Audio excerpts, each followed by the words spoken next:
बेमिसाल दोस्ताना एक ऐसी श्रृंखला है जिसमें दोस्तों के बीच की बातचीत जीवन और दोस्ती के विभिन्न पहलुओं पर करने का प्रयास करती है। इसी श्रृंखला में आज जब दो से अधिक दोस्त जुड़ते हैं तब दोस्ताना क्या रूप लेता है, किन और आयामों को छूता है, उसको जानने की कोशिश करेंगे। आज मेरे साथ हैं नीलेश द्विवेदी, अरुण सक्सेना और विकास चतुर्वेदी।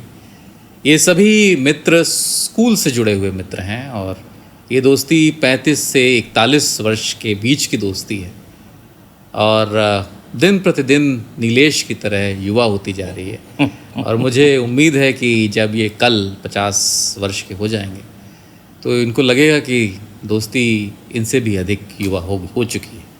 तो आज हम दोस्ती से जुड़े हुए मुद्दों पर बात करेंगे। नीलेश, अभी कुछ दिन पहले मेरी तुम्हारी बात हुई थी, थोड़े समय पहले अरुण और विकास के साथ बात हुई और आज सबके साथ एक बात हो रही है। तो ऐसे विषयों को हम छूने की कोशिश करेंगे जो हम सब से जुड़े हुए हैं, जिसमें हमारी स्कूल से जुड़ी हुई स्मृतियाँ हैं, हमारे शहर से जुड़ी हुई यादें हैं, हमारे संघर्ष के दिन हैं, हमारी सफलताएं हैं, हमारी असफलताएं हैं, हमारी सोच है, हमारे संस्कार हैं। उन सब पर बात करने की कोशिश करते हैं। देखते हैं ये बातचीत कहाँ जाती है। तो पहले तो बहुत बहुत धन्यवाद जन्मदिन की बधाई देने में, और ख़ास तौर से जब तुम तीनों लोग जो अर्धशतक पूरा कर चुके हो, तो जाहिर है कि उस अनुभव से जब तुम लोगों ने विश किया है तो कैसा लगता है 50 के बाद? मैं तो पहुंचा नहीं हूँ अभी, कल ही पहुंचूंगा। कल बात करेंगे इस पे। अच्छा कैसा लगता है? कल बात करेंगे, मतलब 50 की दहलीज पार करके। हम कितना भी तुम्हें बता दें, हाँ, तुमने अपने अंदर की जिज्ञासा को जीवित रखा है, बहुत बड़ी। और तुमने जब तक उस सत्य को खुद अनुभव नहीं किया तब तक मेरी किसी बात को माना नहीं। तो इसलिए मैं क्रॉस करेंगे। जब तुम कल मिलोगे तब तक तुम्हें इस बात का एहसास हो जाएगा कि 50 के होने के बाद क्या हो, जीवन कैसा। फिर भी मैं तुम्हें आगाह कर दूं, बहुत बुरा लगता है। ये हकीकत है। देखो, जब मैं 20 का था तो 30 का आदमी लगता था बहुत बड़ा है यार, ये तो वृद्ध हो गया। जब 30 का हुआ तो 40 का आदमी लगता था अरे ये तो अंकल है। अब 40 का होने के बाद अब आप 50 के होने आए, लेकिन बाबा हो गए। लेकिन मैंने अभी तुम और तुम्हारा और विकास का और अरुण का पॉडकास्ट देखा था कुछ दिन पहले। तो उसमें काफ़ी चीज़ें ऐसी थी जहाँ स्मृतियाँ जो हैं ताज़ा हो गई थी पुराने दिनों की। और विकास के साथ भी, विकास हमारी तुम्हारी मुलाकात भी चूँकि वहीं पे हुई थी सिंघानिया में, और उसके बाद से हम लोग क्राइस्ट कॉलेज में भी साथ थे। इनफैक्ट MSc फिजिक्स तक हम लोग फर्स्ट ईयर में शायद तुम छोड़ दिए थे। जब 4 दोस्त मिलते हैं तो वो अक्सर जो है हल्की फुल्की बात करते हैं, एक दूसरे की खिंचाई करते हैं, लेकिन बहुत सारे ऐसे मुद्दे भी हैं जो आपके मन मानस को आकर्षित करते हैं। और विशेषकर जब आप समाज में इन सारी चीज़ों को होते हुए देख रहे हैं, और मैंने पहले भी कई अवसरों पर कहा है कि जो ये अकेलेपन की बीमारी है या अकेला महसूस करने की जो भावना है, उससे निपटने में दोस्ती कितनी बड़ी भूमिका निभाती है। मुझे तो लगता है कि अकेलेपन से निपटने के लिए सिर्फ दोस्ती ही एक ऐसी रेसिपी है या एक ऐसा प्रिस्क्रिप्शन है जो किसी को भी अकेलापन महसूस नहीं होने देता। और तुमने जहाँ तक आज की बात की, ख़ासतौर से जो प्रेजेंट जनरेशन है जिसको लोग डिप्रेशन का नाम देते हैं, कि कई लोगों को मामूली असफलता मिली या कहीं पर किसी की कोई चीज़ पूर्ण नहीं हो पाई, वो सडनली देखते हैं डिप्रेशन में चले गए। मुझे लगता है उनके जीवन में दोस्ती और अच्छे रिश्तों का बहुत अभाव है। तो उस मामले में हम लोग बहुत समृद्ध रहे विचारों के साथ, और उस समय के साथ ना सोशल मीडिया था, ना टेलीफोन ऐसे उपलब्ध थे कि हम तुरंत फ़ोन मिलाएं, लेकिन कहीं ना कहीं ऐसा कनेक्शन था कि हमें पता था कि अगर हमारे कहीं हम लोग का अगर समय थोड़ा सा ऐसा है जहाँ पे कोई नेगेटिविटी आ रही है, हम लोग को पता होता था कि कैसे मिलना है, और वहाँ बैठ के हंसी मजाक करके और फिर और हम लोग सब लोग समकक्ष थे, एक ही तरीके के विचारों से उस समय गवर्न थे। तो बहुत बहुत सहायक होती है दोस्ती। जिसके पास दोस्त नहीं वो आई थिंक उससे गरीब। इसमें सबसे अच्छी बात ये थी कि हम लोग मतलब we were free to say anything, कि हम लोग कुछ भी शेयर कर सकते थे, अच्छा और बुरा दोनों। कि अगर हम कोई एक कुछ गज़ब का काम करके आए हैं तो फ़ोन उठाया और आशु को बता दिया कि ये किया है, ये हुआ है। और उसमें उसकी खुशी उतनी ही होती थी जितनी हमें हम लोग को ज़्यादा होती थी। और थी। मुझे यहाँ पर इस बात को शेयर करना चाहूँगा कि 1995 में जब पहली बार सिविल सर्विसेज एग्ज़ाम दिया, और हम सब लोगों ने दिया था, मतलब नीले, अरुण और विकास और हमने दिया था। मैंने नहीं दिया था। तो प्रीलिम्स का रिज़ल्ट आया था और अरुण देख के आया था और हम घर में सो रहे थे। तो अरुण का उसमें नहीं हुआ था, और अरुण आया। अरुण ने सबसे पहले मुझे उठाया और कहा कि कलेक्टर साहब आप सो रहे हैं, उठिए, पढ़िए, तैयारी करिए और आगे बढ़िए। तो ये होती है दोस्ती। और मुझे आज भी स्पष्ट रूप से याद है, शायद 11 अगस्त का दिन था, 11 अगस्त 1995 का, ये बहुत पहले की बात है। और तुमने जिन हाथों से मुझे हिलाया था, मुझे लगता है कि वो कहीं ना कहीं मुझे आज भी हिला रहे हैं और प्रेरणा दे रहे हैं कि आगे बढ़ो, मैं तो तुम्हें जगो उठो। ऐसा लगा जैसे विवेकानंद साक्षात मेरे सामने आए। झकझोरा हिलाया नहीं था, झकझोरा था, झकझोर देता था, मतलब कुछ साल पहले तक बहुत झकझोर रहा था। नहीं, उस समय झकझोरा था तो बच गया था, अब झकझोरोगे तो की सबसे बचेगा बड़ी नहीं। शक्ति है जब आप मतलब इस बात की परवाह किए बिना कि आपकी असफलता नहीं है, लेकिन आपके मित्र की सफलता आपकी सफलता, ये बहुत बड़ी बात। एक्चुअली वो दौर ऐसा भी था कि जहाँ पे ऑप्शंस इतने नहीं थे। तो जैसे विकास, आई थिंक LIC AAA का एग्ज़ाम हमने भी दिया था, विकास ने भी दिया था और तुमने भी दिया था। तो विकास का हुआ था तो हम लोग को ये खुशी हुई थी कि चलो अपना एक निकला साथी, और मतलब बताने में खुशी होती कि नीलेश के घर के बाहर गेट पे खड़े होकर हम लोग बात कर रहे थे। मेरे ख्याल से हम सबसे बड़ा संपर्क सूत्र थे। सही। और तुम्हारे घर पे ही अक्सर मेरे घर पे थे, क्योंकि मेरी मित्रता सबसे पहले श्रीजीत से हुई थी। एक्चुअली श्रीजीत पहले में सबसे मेरा जो सबसे पहला दोस्त तो मेरा अंशुमान है, जो मेलबर्न स्कूल में बना था, वो प्रेपरेटरी में बना था, प्रेप में, और अभी वो मुंबई में है, फिल्में बनाता है, अदृश्यम सीरियल बना रहा है। अच्छा, अदृश्यम उसी का है? अदृश्यम अंशुमान का, जो सोनी लिव पे शायद आता है। तो अदृश्यम है, और सबसे पहली मेरी दोस्ती उसके साथ हुई। वो 4th तक मेरे साथ था, फिर 4th के बाद वो दूसरे स्कूल में चला गया और हम इधर आ गए सिंघानिया। और श्रीजीत मेरे साथ पहले था। श्रीजीत मेरा सबसे पहले दोस्त बना सिंघानिया में।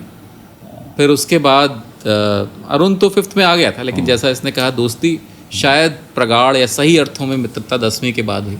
मुझे एक्सचेंज ऑफ विकास 7th में आ गए थे, तब भी दोस्ती, but Sreejith remained a constant in Singhania. और श्रीजित से मेरी मित्रता हुई, फिर विकास से मित्रता हुई, अरुण से हुई, नीलेश से हुई, राजीव से हुई, और इन सब से जो है ऐसा लगा कि शायद मैं संपर्क सूत्र हूँ सबका। So I have been very privileged to have very good friends. वो एरिया ऐसा था कि जहाँ मतलब आने का, जहाँ दोस्ती रहती थी और बात करने का, विभिन्न लोगों को विभिन्न वजहों से मतलब काफ़ी रुचि रहती थी। और फिर अब छोटे छोटे अवसर उस समय होते थे, इस तरह की बर्थडे पार्टीज तो नहीं होती थी, लेकिन इस तरह की बर्थडे और इस तरह के साधन भी नहीं होते थे। बिल्कुल, कि आपके पास अपनी आवश्यकताओं की पूर्ति के लिए यही बहुत था कि माँ बाप इतने अच्छे स्कूल में पढ़ा रहे हैं, सही बात, और वो सारी सुविधाएं दे रहे हैं जो किसी भी अभिजात्य वर्ग के बच्चे को मिलेंगी। उसके बाद किसी और तरह की अपेक्षा करने का हम लोगों का स्वभाव भी नहीं था, संस्कार भी नहीं था, और इस बात का रियलाइजेशन भी था कि कितने अभावों के बीच ये सारी सुविधाएं मुहैया कराई सामर्थ्य से ज़्यादा। तो इसलिए उसका कैसे जो है ऑप्टिमम यूज़ करना है, ये भी कहीं ना कहीं कॉन्शियसनेस में बहुत गहरा जमा हुआ था। वो भी एक कॉमनलिटी, लेकिन छोटे छोटे अवसर ही थे जिसके माध्यम से हम लोग एक दूसरे के साथ सेलिब्रेट करते थे। बिल्कुल, but there was always an occasion to celebrate life and friendship. Yes, तो एक दूसरे की बर्थडे भी होती थी, तो हमें लगता है कि कभी एक छोटी सी किताब भेंट कर दी, या एक कलम भेंट कर दिया, या एक कैसेट, उस समय कैसेट आया करता, और कैसेट में सॉन्ग्स, एक दूसरे की पसंद के सॉन्ग्स भरवा के वो दिए जाते थे। तो और यह छोटा सा संदेश लिख के, म्यूजिक एक बहुत बड़ा कॉमन फैक्टर था उस टाइम शायद हम लोगों से, क्योंकि तुम इतना अच्छा गाते थे। नहीं, दूसरा जो चॉइस ऑफ म्यूजिक, और इसका एक गाना था, प्यार दीवाना होता है मस्ताना, वो तो वो विकास बहुत गाता था गाना। बट चॉइस ऑफ म्यूजिक था आर डी बर्मन, गुलजार, या फिर चॉइस ऑफ फिल्म जो अमिताभ बच्चन की बात तुमने और मुझे उनके लगता साथ है कि करी थी। जहाँ आपके इंटरेस्ट कन्वर्ज करते हैं वहीं पर फ्रेंडशिप मजबूत होनी शुरू होती है। बिल्कुल। जो पहला अनुभव होगा मित्रता का वो तो शायद किसी वजह से होगा, या तो किसी प्रेरणा से होगा या किसी पूर्व जन्म की वजह से होगा, लेकिन आपके शेयर्ड इंटरेस्ट की भूमिका बहुत ज़्यादा होती है और शेयर्ड बैकग्राउंड की भी भूमिका बहुत ज़्यादा, बिल्कुल, क्योंकि तभी आप एक दूसरे के Relate कर कंसर्न्स पाते हैं के साथ रिलेट कर पाते हैं और तभी परिवारों का जुड़ाव हो पाता है। वो हम लोग जैसे किताबें भी खरीदते थे, हाँ, वो तो भी एक exchange सेट होती मान लो थी। सब्जेक्ट कॉमन है, तो एक सेट की आधी किताबें हमने खरीद ली, आधी तुमने खरीद ली, फिर जब तुम पढ़ लो तो और हम वो पढ़ लेंगे। किताबों को खोजने के लिए परेड की वो पुरानी दुकानें, हाँ, वहाँ पर भी बहुत बहुत चक्कर उस लगा है। बात का बहुत बड़ा सुख था। आज जैसे हम देखते हैं, घर में पुस्तक भी भंडार, देखते हैं पुस्तक या- भवन, पुस्तक नहीं, भंडार। पुस्तक नहीं, वो नहीं, नहीं, एक पुरानी हाँ, रद्दी वो रोड के किताबों की पीछे, एक पीछे। बहुत बड़ी परेड जगह में पुरानी होती है। किताबें जमीन पे या तख्त पे लगा के लगा लोग के रहते रहते थे। थे। और मुझे याद है, मैं इस घटना का जिक्र करना चाहूँगा। आज स्थिति ये है कि there is a problem of plenty. Plenty. मुझे जितनी किताबें खरीदनी है मैं खरीद लेता हूँ, या बच्चों को एक दो किताब की ज़रूरत है तो 20 आ जाएंगी, तो उस दो की कदर नहीं है क्योंकि भूख नहीं है। जैसा कि अभी बात हम लोग कर रहे थे कि जब सीरियल आता था तो प्रतीक्षा करते थे, वैसे ही किताबों का या कलम का रोल हुआ करता था कि किसी एक किताब की चाह इतनी प्रबल होती थी कि आप उसको ढूंढने जाते थे। अब मैं यहाँ दो बातों का जिक्र करूँ। परेड पे जो पुरानी सेकंड हैंड की किताबें ज़मीन पे लगाई जाती थी, उसमें एक सेट था, एंथोलॉजी थी इंग्लिश पोइट्री की, जिसमें चौसर से शुरू करके मॉडर्न पोइट्स तक की 5 छोटी छोटी नीली हार्ड बाउंड किताबें थी। और मैं उससे बात कर रहा था कि ये कितने में दोगे, तो उसने कहा 50 रुपये। अब मेरे पास 50 रुपये थे तो, लेकिन 50 रुपये खर्च करने की स्थिति नहीं थी। तो मैं परेड से घर तक साइकिल चलाते हुए आया और सोचता रहा कि काश ये किताबें मैंने ले ली होती। घर पहुँचे, अपने कमरे में गए और उन किताबों ने मेरा पीछा नहीं छोड़ा। मैंने साइकिल फिर उठाई और मैं फिर वापस गया परेड में और वो किताबें खरीद के लाया। वो किताबें आज भी मेरे पास मौजूद। उन किताबों की जो खुशबू है वो और किसी किताब में नहीं आ सकती। ऐसी दूसरी घटना थी बर्थडे में। उस समय आपको शुभाशीष के रूप में कुछ 11 रुपये 21 रुपये आपके माता पिता या कोई दे देता था, तो बामुश्किल जो है वो 150 रुपये उस जमा हुए थे। और मैं बड़े चौराहे पे हीर पैलेस के सामने वो यूनिवर्सल बुक स्टोर हुआ करता था। यूनिवर्सल बुक स्टोर में दशदार से सोपान तक हरिवंश राय बच्चन की जो आत्मकथा का चौथा भाग था वो वहाँ पर 150 रुपये में उपलब्ध था। कई बार गए और बिना खरीदे उसको लौटे, उसको सूंघ के आते थे और उसके बाद फिर जाते थे, और फिर जाने के बाद एक दिन हिम्मत करके वो किताब ले आए। वो किताब पढ़नी शुरू की और बड़ी अच्छी लगी, तो मैं धीरे धीरे पढ़ने लगा। ये ना हो कि कहीं ये किताब जल्दी खत्म हो जाए। तो ये जो भावना थी ना, किताबों की दुनिया या जो कुछ पाने का आकर्षण, कम में जो कम संसाधन हैं उनके बीच में अपनी इच्छाओं को कैसे ढूंढना है, वो मुझे लगता है कि वो दौर था। और तो तुम्हें शायद याद हो कि किताबें खोजते खोजते हम लोग दिल्ली भी आए थे। बिल्कुल JNU जब हम लोगों ने यूपीएससी मतलब ये सोचा, तय किया, तय तो शायद पहले कर लिया था कि ये लक्ष्य है और इस दिशा में जाना है, तो हम लोगों ने ये भी सोचा कि अब जाके किताबें जमा की जाएं। ये भी पता था कि कानपुर में सहज रूप से उपलब्ध नहीं है, वो दिल्ली में मिलेंगे। पता करके हम लोग बस से आए थे, हम लोग ट्रेन से आए और फिर JNU ओल्ड JNU कैंपस में कहीं किसी दुकान में गए, वहाँ वो फोटोकॉपीड नोट्स लिए, कुछ किताबें जमा की और उसी रात बस से वापस गए थे। अमित मित्तल के यहाँ कुछ देर गए, फिर उसके बाद लगा कि नहीं, अब हम लोग को वापस जाना चाहिए और आज ही चल देना चाहिए। तो जितनी किताबें जमा की वो लेके वापस कानपुर पहुँचे और फिर तैयारी की शुरुआत की। उस समय तुम भी तैयारी कर रहे थे। फिर अगले साल विकास के साथ ऐसी यात्रा की हम लोग मेरठ और हम लोग दरियागंज और यहाँ होते हुए उस ट्रिप में पहले मेरठ गए, पहले दीदी के यहाँ गए, फिर वहाँ से बड़ी दीदी के यहाँ दिल्ली आए, और दिल्ली से हम लोग से वापस। दिल्ली आए, और दिल्ली में इसी तरीके से फोटोकॉपी नोट्स की हाँ, तो खरीदारी ऐसे हुई। ऐसे जो है किताबें जमा की, फिर एक दूसरे के साथ थोड़ा डिस्कशन वगैरह शुरू किया, फिर हम लोग एक ग्रुप डिस्कशन करते थे जो कि कहने के लिए हाँ, किसी के एक के घर पे होता था, और सब लोग वहाँ पे पहुँचते थे, और उसके बाद टॉपिक्स, मतलब topics in the sense subjects divide होते थे, क्योंकि general studies is a vast subject, तो उसका ये पक्ष आप economics पढ़ आप लीजिए, पढ़ेंगे, हिस्ट्री आप फिर आप पढ़ेंगे, ये पढ़ के political आएंगे, सबको फिर बताएंगे। आप उस पे अपने मतलब एक तरीके से दूसरों को समझाएंगे भी, और अपने व्यूज तो भी उससे शेयर मुझे लगता है करेंगे। कि थोड़ा तो नहीं, डेफिनेटली थोड़ा नहीं, सहायक हुआ था वो, बिल्कुल। क्योंकि आप पढ़ के जाते थे, नोट्स बना के जाते थे, फिर दूसरों के साथ शेयर करते थे। आपने खुद समझा हुआ है, तभी आप दूसरों को समझा और पाएंगे। बहुत से टॉपिक्स ऐसे थे जो किसी एक को ज़्यादा समझ में आते थे, दूसरों को नहीं आते थे, और वो शेयर करने से कम एक इनिशियल बिगिनिंग तो आपकी उससे बन जाती तो वो मतलब जो तैयारी के दिन थे वो बड़े मज़ेदार थे, और जैसे कि कहते भी हैं ना, यात्रा में जो आनंद है वो पहुंचने में नहीं, पहुंचने में नहीं, गंतव्य पे पहुंच के नहीं मिलता है। प्यार नहीं है पाने में, पा जाने के अरमानों में, और मिल जाती तब हाय न इतनी प्यारी लगती मधुशाला। तो सो अगेन ये जो पोइट्री या सॉन्ग्स के फॉर्म में कह लो, लिटरेचर, इसके प्रति भी एक जो आकर्षण था या जो रुझान था, झुकाव था, उससे भी एक कॉमनैलिटी डेवलप होती है कि आप थोड़ा थोड़ा हम सभी लोग लिखते थे। हाँ, बिल्कुल। तुमने भी बहुत सारी कविताएं लिखी जो किसी न टाइम्स किसी ऑफ इंडिया फॉर्म में में एक प्रकाशित आदमी हुई। कुछ क्रिएट कर रहा था। और अरुण ने बाद में फेसबुक में भी डालनी शुरू की थी। वो तो एक ब्लॉग लिखा था आईनेक्स में, हाँ, 100 से ज़्यादा मैंने आर्टिकल्स लिखे हैं आईनेक्स के लिए, दैनिक जागरण आईनेक्स। हाँ, वो तो मुझे लगता है कि लिखते रहना चाहिए, लिखते रहना चाहिए। आप छपें या ना छपें, आप अपने आप को इस योग्य समझें या ना समझें कि आपको लेखक कहा जाए या विचारक कहा जाए।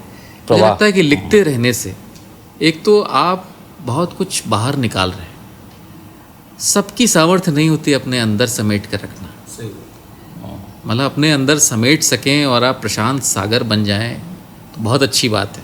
लेकिन सागर में भी उफान आता है, सागर भी कुछ दिनों में या समय के एक विशेष अवस्था में व्यथित होता है, तो उसको निकाल देने say that is a creative outburst, it is also a release and which keeps you Sen in many ways. तो मुझे लगता है कि लिखना अगर आप लिख सकते हैं तो बहुत अच्छी बात है, बहुत अच्छी बात है। किसी न किसी रूप में लिखें, अपनी डायरी लिखें, जो विचार आपको आ रहा है वो लिखें। आई थिंक ये जो यंग जनरेशन है, वो भाषा अच्छी है, समृद्ध है, वो साहित्यिक है या नहीं, बिना सोचे लिखते रहने से एक तो आपका अभ्यास होगा लिखते रहने का, और फिर उस अभ्यास में अगर अनुशासन धीरे धीरे आता जाता है तो वो आपको कहीं ना कहीं मदद करेगा। मतलब बहुत सारे लोग इसलिए नहीं लिखते हैं, उन्हें लगता है कि हम परफेक्ट नहीं हैं। देखिए, इसमें दो राय है। बहुत सारे लोग बोलते हैं कि जब तक कि आपको ये न लगे कि आपने सर्वश्रेष्ठ लिख दिया है, तब तक ना लिखें। आप तब तक हाँ, लिख के मिटाते रहिए। बहुत सारे बड़े बड़े लेखक और कवियों ने ये किया है। कोई बोल रहा था कि वो दिन भर लिखते थे और रात में उस चीज़ को फाड़ देते थे कि ये अभी इस योग्य हुआ ही नहीं कि मैं ही इसे पढ़ सकूं, तो मैं दूसरों को पढ़ने के लिए क्यों दूं। दूसरा विचार ये भी है कि आप लिखते रहिए, कभी ना कभी किसी अवस्था में तो वो शब्द अपना लक्ष्य या अपना अर्थ ढूंढेगा, क्योंकि वो शब्द अगर बाहर निकला है तो उस शब्द का भी कहीं ना कहीं गंतव्य है, कहीं ना कहीं अर्थ है। नहीं तो आजकल यही माना जाता है कि you should not wait for perfection. आप अपना जो भी करना चाहते हैं, you should do that, and people are actually doing that. People are doing it. और देखो कितने लेखक नए लेखक और मीडियम्स भी आ गए हैं। मतलब पहले जो कितना कठिन दुरूह कार्य होता था, छपवाना, पब्लिश होना एक बहुत बड़ी बात होती है। सेल्फ पब्लिशिंग की बात आ गई है। अब सोशल मीडिया पे आप पब्लिश हो जाते हैं, तो अब मेरे ख्याल से माध्यम भी बहुत है जो कि किन्हीं मायनों में बहुत अच्छे भी, और हर चीज़ के दो पहलू होते हैं, अच्छाई और बुराई। तो मुझे तो लगता है कि सबको लिखते रहना चाहिए। अपने आप को अगर क्रिएटिव मान रहे हैं तो इसमें कोई बुराई नहीं। क्रिएटिविटी तो किसी ना किसी फॉर्म में खैर इम्प्रूव ही हुई है, इंक्रीज ही हुई है, मीडियम्स बहुत होने की वजह से। हम उसे अच्छा माने बुरा माने, या मतलब हमारे पैरामीटर्स पे वो फुलफिल कर रही हो ना कर रही हो, लेकिन क्रिएटिविटी तो फिर भी है। भले ही वो मीम्स बना के हो, हाँ भले ही वो रील्स बना के हो, बिल्कुल सोच तो उसमें भी है, दिमाग उसमें भी है, बट क्रिएटिविटी उसमें भी अगर आप समाज को कुछ अच्छा कंटेंट दे हाँ, तो सकने और की भी अच्छी स्थिति में बात, है तो और भी अच्छी बात। बहुत अच्छी बात है, क्योंकि मुझे लगता है कि एक तो पक्ष हो गया लिखने का कि आपने जो आपके अंदर है उसको बाहर निकाल दिया, तो आपके लिए तो अच्छा है, लेकिन जो बाहर निकाला है क्या वो दूसरों के लिए भी अच्छा है? ये उस लेखन का को दूसरे स्तर पे ले जाने की बात है। तो अगर आप ऐसी सोच के साथ भी लिख रहे हैं तो बहुत अच्छी बात है। मैंने भी प्रयास किया है उसी चीज़ का, एक सेल्फ डिस्कवरी पे ही बुक लिखी है जिस पर मैं काम कर रहा हूँ, बहुत अच्छी 3 स्टेप्स टू नोइंग योरसेल्फ। उसमें जो मेन जो आइडिया है वो यही है कि आदमी जो सक्सेस मांगता है, हम सब ने भी कोशिश की सक्सेस पाने की, लेकिन अगर हम उसे सही डायरेक्शन में जब तक चलेंगे नहीं, अपने आप को समझेंगे नहीं हमें चाहिए क्या, तब तक वो मिलेगी कहाँ से? तो सबसे पहला जो काम होना चाहिए किसी भी स्टूडेंट के लिए, किसी भी इंडिविजुअल के लिए, वो होना चाहिए कि हम पहले तो खुद को समझें कि हमें चाहिए क्या, हमारी टॉप स्किल्स क्या है, इंटरेस्ट क्या है, हमारा स्ट्रेंथ क्या है, वीकनेस क्या है। तो इसी पर मैंने जो है अभी वो पब्लिश हुई है, नोशन प्रेस से पब्लिश है और अमेज़ॉन पे इसे बहुत पब्लिश अच्छी किया बात था है, मैंने। मुझे लगता है कि लिखते रहना चाहिए। तो प्रयास किया कि जो महसूस करते हैं वो जितनों तक पहुँचे। बहुत बढ़िया बात है। और तुम्हारी तो खैर इतनी सारी हैं, और पता नहीं, हम तो मुझे तो लगता है कि ये एक यात्रा है, यात्रा है, और मैं यात्रा में हूँ, शब्दों की यात्रा है, इनका कहीं गंतव्य निश्चित होगा, कहाँ है नहीं पता, ये यात्रा का अपना आनंद। और हम उस दौर की बात कर रहे हैं जब वो इनपुट आ रहा था जिससे अब ये आउटपुट क्रिएट हुआ है। प्रोसेसिंग का दौर एक मतलब अलग कुछ भी आप जो लिख रहे हैं वो उस तात्कालिक नहीं होता, तात्कालिक नहीं होता, वो उस समय की उपज नहीं है, फॉडर है जो अंदर गया, उसके बाद उसका कितने अनुभवों का संग्रह है जो मतलब कुछ भी है जो आपके अंदर कहीं रच बस गया है, किसी स्मृति के रूप में, किसी भाव के रूप में, किसी संबंध के रूप में, किसी घटना के रूप में, तो उसकी प्रतिकृति जो है या उसके प्रति जो आपकी प्रतिक्रिया होगी वो किसी न किसी रूप में किसी समय निकल सकती है। वो उस समय भी निकल सकती है, वो बाद में कई वर्षों के बाद भी निकल सकती है। बिल्कुल। तो जो तुमने कहा, जैसे तुम्हारे साथ जो समय गुजारा या जो मित्रता हम लोगों की उस समय की थी, वो अगर शब्दों में आज परिलक्षित होती है तो कोई बड़ी बात नहीं है, वो तो होगी ही, बिल्कुल, क्योंकि वो मेरी संवेदना, मेरी स्मृति, मेरी अभिव्यक्ति का हिस्सा है आज भी। बल्कि संवेदना जो थी वो बन रही थी उस समय। जिस तरह से संवेदना शेप हुई है उसमें इस दोस्ती का हाथ है। बिल्कुल, मैं बिल्कुल फैक्ट कह रहा हूँ बिल्कुल कि जो संवेदना ऐसे नहीं है हम लोगों की, उसमें भी एक दूसरे का सहयोग है, कि जो संवेदनशीलता है उसमें भी एक दूसरे का हाथ है। आज जो बेमिसाल दोस्ताना के उसमें हम लोग मिले हैं सीरीज़ में, ये भी एक बहुत बड़ा सौभाग्य है। कोई ये प्लान नहीं था, सडनली इट हैपेंड कि विकास का आना हुआ और हम लोग मिले। तो मुझे लगता है अगर आज का ये एपिसोड किसी को भी प्रेरित कर सके या किसी के मन में एक भावना जाग सके कि वो अपने पुराने मित्र के पास जाए और जैसा कि उससे बात कर सके, पुरानी स्मृतियों को ताज़ा कर सके, मैं यकीन के साथ कह सकता हूँ जिस तरह आज हम लोगों ने साझा किए कुछ पल अपने साथ एक दूसरे के, कोई अकेलापन महसूस नहीं करेगा। जो फिर समाज में जो ये भावना है डिप्रेशन की, अकेलेपन की, अगर एक दोस्त आपके जीवन में है तो आप समझ लीजिए आपका जीवन कंप्लीट है, संपूर्ण है, किसी की आवश्यकता नहीं है। सारे पलों को आप खुद संजो सकते हैं, जी सकते हैं, नए पल क्रिएट कर सकते हैं। Life is all about to create memories, moments and all those friends who become part of those memories. So I think ये कैनवास ऐसे ही भरा रहे, चलता रहे। हम लोग इस श्रृंखला में आगे भी मिलेंगे। और आशुतोष, तुम्हें पहले साधुवाद कि तुमने इस तरह का एक परिकल्पना करी। संपर्क सूत्र तब भी यही थे, हाँ, आज भी परिकल्पना ही, भविष्य में भी यही रहेंगे, ऐसी उम्मीद ये कंसीव्ड आपका वेरी गुड नहीं, बहुत अच्छी बात की और बड़ी अच्छी बातें हुई। मुझे लगता है कि इन बातों से हम लोगों को तो अर्थ मिलेंगे ही, और इनसे जो है और लोग भी अगर लाभान्वित हो सकें तो इन शब्दों की या इस वार्तालाप की सार्थकता और अधिक होगी। और संवाद का होना बहुत आवश्यक है। संवाद नहीं होगा तो सन्नाटा होगा, और सन्नाटा बहुत खलता है। सन्नाटा जो है आपके भीतर आपको खुद हिला देता है। आपके भीतर के शोर को सन्नाटा और अधिक रेखांकित करता है। तो मुझे लगता है कि इस तरह की बातचीत होती रहे, मित्रों के बीच में, हम लोगों के बीच में हो और मित्रों के बीच में हो, और वो एक दूसरे से और बात करें, खुलकर बात करें, अपने मन की बात करें, और किसी भी तरह का एकांत या अवसाद अनुभव ही ना होने दें, क्योंकि मित्र होंगे तो वो अनुभव होगा ही नहीं। तो इसलिए कोशिश करें कि अपने अंदर का एक हंगल जागता रहे और मुझे इतना सन्नाटा क्यों नहीं, और सबसे अच्छी बात यह है कि जैसे हम चारों को देख के आजकल की जनरेशन को तो इंस्पायर होना चाहिए कि they lack this kind of bonding with friends. I have notice कि मैं देखता हूँ कि आजकल के जो बच्चे हैं वो बहुत प्रोफेशनल हो गए हैं, कि जो प्रोफेशनल रिलेशनशिप हम लोगों की होती थी वो अब स्कूल में आ गई है, कि वो ट्रांजैक्शनल जो है दोस्ती, उस तरह की चीज़ें हैं। अभी भी मुझे लगता है कि दोस्ती, खैर मतलब यहाँ पर मेरा थोड़ा सा मतभेद है। मुझे लगता है दोस्ती हर युग में वैसी ही रही।